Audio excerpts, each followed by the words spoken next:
अब छठे श्लोक में क्या कह रहे देखो। और वो रघुवंशी कैसे है?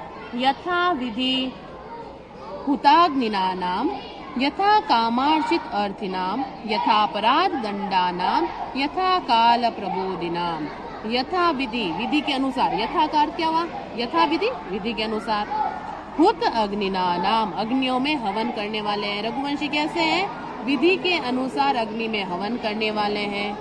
यथा काम अर्चिता नाम, अर्चित यानी जो मांगने वाले, जो याचक है, उनके लिए जैसी इच्छा हो वैसा उनका सम्मान करने वाले, जो मांगते हैं उनको वैसी वस्तुएं प्रदान करने वाले। अर्थात उन राजाओं से जो भी कुछ मांगने आता है, जो मांगता है उनको उस प्रकार से उसकी पूर्ति करते हैं। यथा अपराध दंडा नाम, जैसा अपराध कोई करता है वैसा उनको दंड देने वाले हैं। यथा काल प्रबोधिनाम, और समय पर, यथा काल उचित समय पर जागरूक रहने वाले। कैसे है रघुवंशी? यथा विधि हवन करने वाले हैं, जो याचक जो मांग रहे हैं वैसी इच्छा अनुसार उनका सत्कार करने वाले हैं। अपराध के अनुसार वो दंड देने वाले हैं और समय पर जागरूक रहने वाले हैं। ऐसे उन रघुवंशियों का अब मैं वर्णन करने जा रहा हूँ। ये सारे क्या कह रहा है? रघुवंशियों की विशेषता है कि रघुवंशी जो राजा लोग हैं वो कैसे लोग हैं और क्या करते हैं वो। त्यागाय संवृतार्थानाम सत्याय मिष्टभाषिणाम यशस्वी विजिगीषूणाम प्रजायै ग्रह मेदिनाम। त्यागाय, त्याग करने के लिए, त्याग दान, त्याग का अर्थ क्या हुआ? दान देने के लिए। संवृत एकत्रित करते हैं, अर्थ यानी धन, वो त्याग करने के लिए धन को एकत्रित करने वाले हैं। सत्याय मित भाषिणाम, सत्य बोलते हैं, इसके लिए क्या? मित, मित अर्थात कम बोलने वाले, कि वह सत्य ही बोले, कहीं असत्य न बोल जाए, इसके लिए वह अल्प कम बोलने वाले हैं। यश से, यश यानी कीर्ति के लिए। विजिगीषुणाम, विजिगीषुणा यानी विजय प्राप्त करने की इच्छा वाले हैं। और प्रजा ये ग्रह मेदिना नाम, प्रजा संतान की प्राप्ति के लिए विवाह करते हैं। विवाह किसके लिए करते हैं? संतान की प्राप्ति के लिए। पैसा इकट्ठे किसके लिए करते हैं? ताकि दान दे सके। कम बोलते हैं ताकि सत्य ही बोले।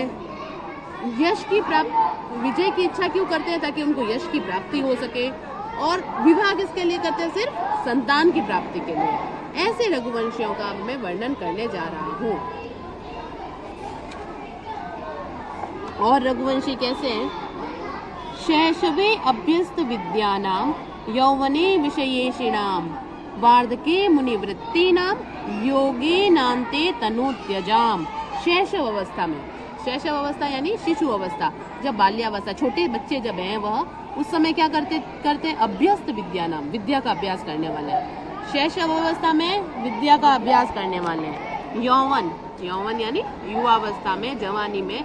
विषयेषिणा नाम, उस समय विषयों का भोग की इच्छा करने वाले हैं। रघुवंशी कैसे हैं?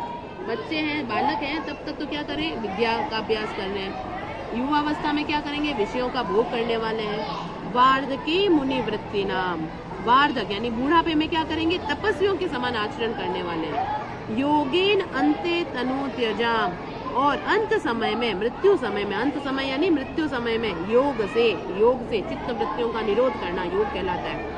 तनु त्यजाम, तनु यानी शरीर को छोड़ने वाले हैं। बचपन में क्या कर रहे हैं? पढ़ाई कर रहे हैं। युवावस्था में विषयों का भोग कर रहे हैं। तीसरी अवस्था आई जब वार्धक अवस्था, जब बूढ़ापा जब आ रहा है तो मुनियों के समान आचरण करने वाले हैं। और अंत समय में योग से अपने शरीर को छोड़ने वाले हैं। ऐसे उन रघुवंशियों का अब मैं वर्णन करूंगा। क्यों करूंगा? क्यों? इस देखो नवम श्लोक में क्या कह रहे हैं? रघुणाम अन्वयम वक्ष्ये तनुवाक विभुवोऽपि सन् तद्गुणै कर्णमागत्य चापलाय प्रचोदितः। क्या कह रहे हैं? रघुणाम, रघुओं के कुल में उत्पन्न होने वाले, अन्वयम यानी वंश को, वक्ष्ये अब कहूंगा मैं, रघुओं के वंश को अब मैं कहूंगा। तनु वाक विभुवोऽपि सन्, तनु यानी बहुत कम, तनु यानी छोटा पतला। यहाँ क्या अर्थ आएगा? स्वअल्प, स्वअल्प वाणी के प्रसार वाला होता हुआ भी। मेरे पास बहुत अधिक शब्द का भंडार नहीं है, या वाणी भी मेरी बहुत अच्छी नहीं है, पर फिर भी मैं रघुओं के वंश का वर्णन करूंगा। तद गुणे, तद अर्थात रघु के जो गुण हैं, रघु वंश के जो राजा हैं उनके गुणों ने कर्णम आगत्य, मेरे कान में आकर, चापलाय प्रचोदितः, इस चंचलता के लिए मुझे प्रेरित किया है। मेरे पास शब्द भंडार इतना नहीं है, फिर भी मैं रघु के वंश का वर्णन करूंगा, क्योंकि उनके गुणों ने मेरे कान में आकर, वो इतने सारे उनके गुण हैं, तो मेरे कान में आकर मुझे ये चंचलता करने के लिए, ये प्रयास करने के लिए प्रेरित किया है।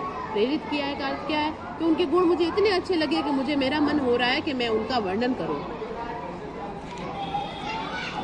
अंतिम देखो 10वां श्लोक पढ़ते हैं।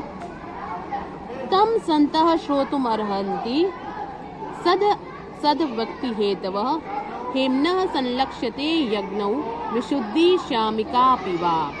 तम यानी इसको, किसको? इस रघुवंश महाकाव्य को।